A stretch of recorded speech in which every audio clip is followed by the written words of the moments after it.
अस्सलामु अलैकुम। आपके सामने एक ऐसा वाकया लेकर आया हूं जिसका नाम है हाबील काबिल से लेकर हजरत आदम अलैहिस्सलाम के दफन तक। हाबील और काबिल अब हजरत आदम और हव्वा मिलकर रहने लगे। दोनों से इंसानी नस्ल का सिलसिला शुरू हुआ। हजरत हव्वा को जब भी हमल होता, दो जुड़वाओं बच्चे जन्म लेते, एक लड़की एक लड़का। काबिल का जन्म हुआ तो साथ में उनकी बहन अकलियां भी पैदा हुई। इसी तरह हाबील का जन्म हुआ तो बहन यहूदा भी पैदा हुई। खुदाई हुक्म के मुताबिक हजरत आदम की शरीयत में यह कानून भी मुकर्रर था कि एक पेट की बेटी और दूसरे पेट का बेटा आपस में ब्याहे जाते थे। हजरत आदम ने इसी कानून के मुताबिक इनकी आपस में शादी कर देनी चाहिए, लेकिन काबिल ने बाप का हुक्म न माना। हजरत आदम ने हल यह निकाला कि दोनों बेटे कुर्बानी पेश करें। जिसकी कुर्बानी कबूल हो, अकलियां उसके निकाह में आए।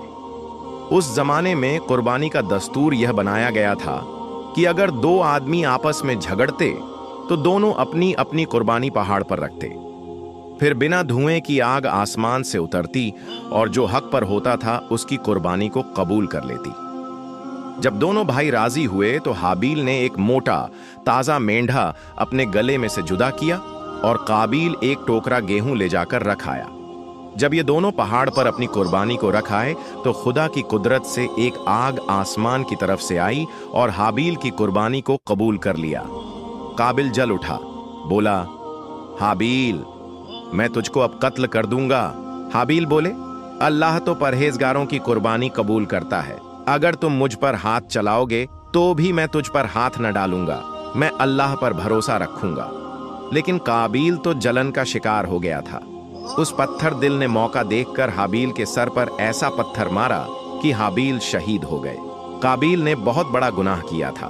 हाबील के शहीद होने पर काबिल जब होश में आया तो परेशान हो उठा। भाई की लाश उठाएं उठाएं फिरता रहा। समझ में ना आता था कि क्या करे, किस तरह लाश को दूसरों की नजरों से छिपाए। फिर अल्लाह के हुक्म से दो कौवे आए। वे भी आपस में लड़ने लगे। एक ने दूसरे को मारकर गिरा दिया और अपने पंजों से जमीन खोदकर उसको गाड़ दिया। काबिल इस पूरे वाकये को अपनी आंखों से देख चुका था। मन ही मन सोचने लगा, अफसोस कि मैं कौवे से भी घटिया हूं कि अपने भाई की लाश नहीं छिपा पाता। फिर उसने जमीन खोदी और भाई की लाश को ढांक दिया।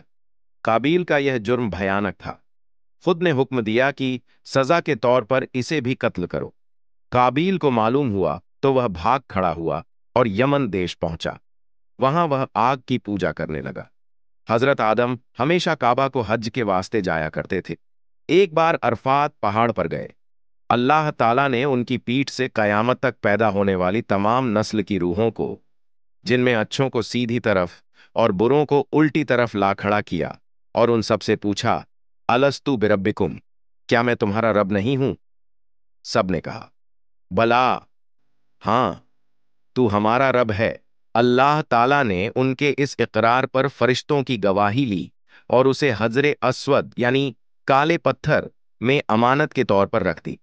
हजरत अली रजी अल्लाह इसीलिए रिवायत करते हैं कि जो कोई हज करेगा तो हजरे अस्वद उसकी गवाही देगा। जब हजरत आदम ने अपनी इतनी नस्ल को देखी तो खुदा से अर्ज किया कि खुदावंद, इतने सारे लोग दुनिया में कहां समाएंगे? इरशाद हुआ कि ये तमाम रूहें एक साथ दुनिया में नहीं आएंगी। कुछ को जमीन पर रखूंगा, कुछ को मरने के बाद जमीन के नीचे होंगी, कुछ को बापों की पुश्त में और कुछ माओ के पेट में होंगी। हजरत आदम जब अर्ज कर रहे थे उस वक्त हजरत आदम की सीधी तरफ एक हसीन नौजवान मौजूद था। वो रो रहा था। हजरत आदम की नजर उस पर पड़ी तो उन्होंने हजरत जिब्रील से पूछा, यह कौन है? उन्होंने बताया, वह तुम्हारी नस्ल ही का एक नौजवान है जो अल्लाह का पैगंबर है, नाम दाऊद है। एक छोटी सी खता की वजह से वह रो रहा है। हजरत आदम ने पूछा, उम्र क्या है? बताया, 60 वर्ष। फिर हजरत आदम ने किबले की तरफ मुंह करके दुआ की, खुदावंद, मेरी उम्र तो तूने 1000 वर्ष की मुकर्रर की है। मेरी इस उम्र में से इसको 40 वर्ष दे दे। अल्लाह ने यह दुआ कबूल कर लिए। इस तरह जब हजरत आदम 960 वर्ष के हो गए और इज़राइल अलैहिस्सलाम रूह कब्ज करने आए तो हजरत आदम ने फरमाया, अभी तो उम्र के 40 वर्ष बाकी हैं। तो उन्होंने याद दिलाया कि यह 40 वर्ष तो आपने मासिक यानी वचन के दिन हजरत दाऊद को दे दिए थे। हजरत आदम को यह बात याद ना रही थी, इसीलिए वह बराबर इनकार करते रहे। अल्लाह ने बहरहाल उनकी बात मान ली, लेकिन आइंदा के लिए यह हुक्म हो गया कि हर मामले को गवाहों के साथ लिख लिया जाया करे, ताकि कोई इनकार न कर सके। हजरत आदम बीमार हुए तो उनको बहिश्त के मेवों के खाने की ख्वाहिश हुई। औलाद से कहा कि वह इसे हासिल करें। जब बाहर आए तो देखा कि जिब्रील और कई फरिश्ते कफन और खुशबू बहिश्त के लिए आ रहे हैं। उनसे हजरत आदम की ख्वाहिश का जिक्र किया। हजरत जिब्रील ने बताया कि हम इसीलिए आए हैं कि उनको वहां पहुंचा दें जहां वह अपनी ख्वाहिश पूरी कर लेंगे।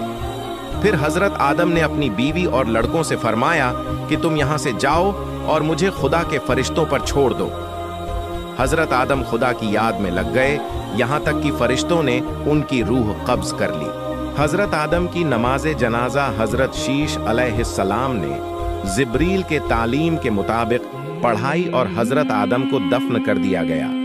कयामत तक आदम की नस्ल के लिए नमाज जनाजा की यह रस्म उसी वक्त से चल रही है।